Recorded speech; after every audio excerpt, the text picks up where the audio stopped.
Joining us now is Congressman Jim Jordan. He's from Ohio. He will be with the president. First of all, Congressman, why Whirlpool? Well, this president's been manufacturing's best friend, and Whirlpool is a company with thousands of employees across our great state and all around the country.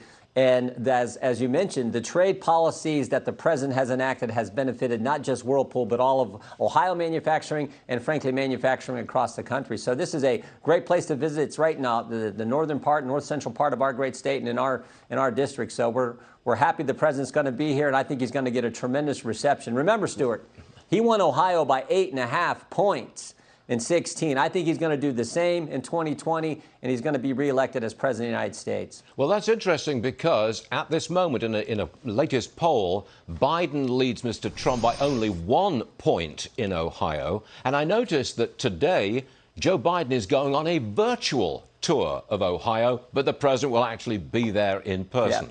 Yep. Now, the president's going to be here today. He's going to head to Cleveland, talk to some folks there. I mean, it's going to be a great day for our state. And as I said, Joe Biden can hang out in his basement and he can do his virtual tours and he can keep making all the mistakes he makes every time he speaks. This president's going to get out and about and talk with the American people and remind them of the great economy we had. Remember, before this virus, taxes cut, regulations reduced, economy growing at an unbelievable clip, lowest unemployment in 50 years, wages up, everything was going great. And guess what? The virus hit, but the great American comeback has started.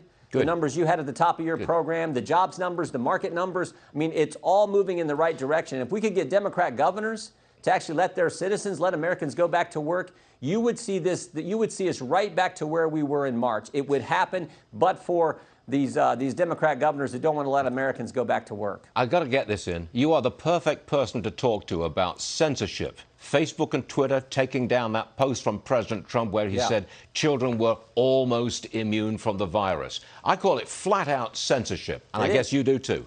No, it is. And why is it always conservatives? Right. You never hear about anyone on the left getting censored. It's always conservatives. Here's what Twitter did just a couple weeks ago. They let the leader of Iran, the largest state sponsor of terrorism, put a tweet out that said he will strike a blow against American citizens. That was fine, but they censored the president of the United States. So look, over the next 80-some days before this election, we got to call him out every time it happens. And then when President Trump wins re-election and Republicans take back the House, we have to look at the consequences for big tech targeting conservatives. And there's no other way to say it, Stuart. It's not a hunch. It's not a suspicion. Big tech is out to get conservatives. Absolutely. And if they're going to continue to do it, there has to be implications and consequences for those actions. It is incredible to me that the largest, most powerful companies in the world are run by vigorous anti-Trump people from top to bottom. That seems to be the way it is.